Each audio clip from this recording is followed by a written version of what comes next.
Hello mga mamshi ng tahanan! Welcome again to my cooking time.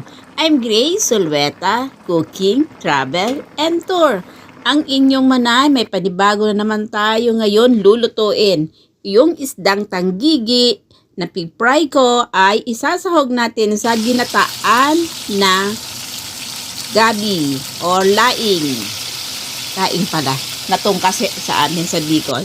Yun po, nilaga ko muna yun kasi binili ko yan dito ay dry pong leaves ng taro leaves. Kaya medyo makunat-kunat. Kaya kailangan nilaga ko o sineparate ko po. Heto, natipito tayo ng isda. Nilagyan ko ng sibuyas. Nilagyan ko siya ng magic sarap, pampasarap.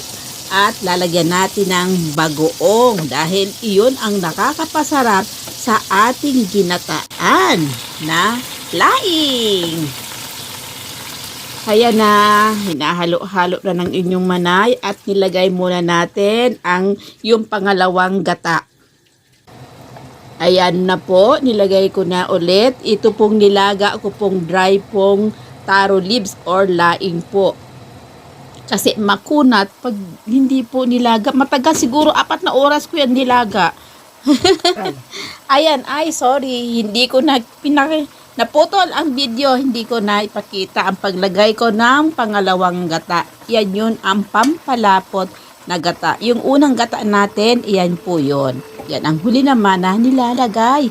Parang masarap na masarap ang luto ng inyong manay. Ayan na, ready na naman ang pagkain namin ngayon. Maraming salamat po sa lahat nanonood ng aking YouTube channel. Sa lahat po ang nanonood ng mga mamshi ng tahanan, my team Laagan. Maraming salamat sa inyong love and support sa akin. Yung hindi pa po nakakapag-subscribe, subscribe po kayo at i-click lang ang bell button below para updated po kayo sa mga susunod pang video ng inyong manay. Sana may nakuha kayong idea sa pagluto ko ng dry pong taro leaves. Ayan na po, dinala ko po yan sa aming group ng mga friend ko sa party. Kaya pinasarap ng inyong manay. Ayan, nilalagay na ng aking kaibigan ang aking ginataang taro leaves. Thank you po at God bless you to all. Bye-bye!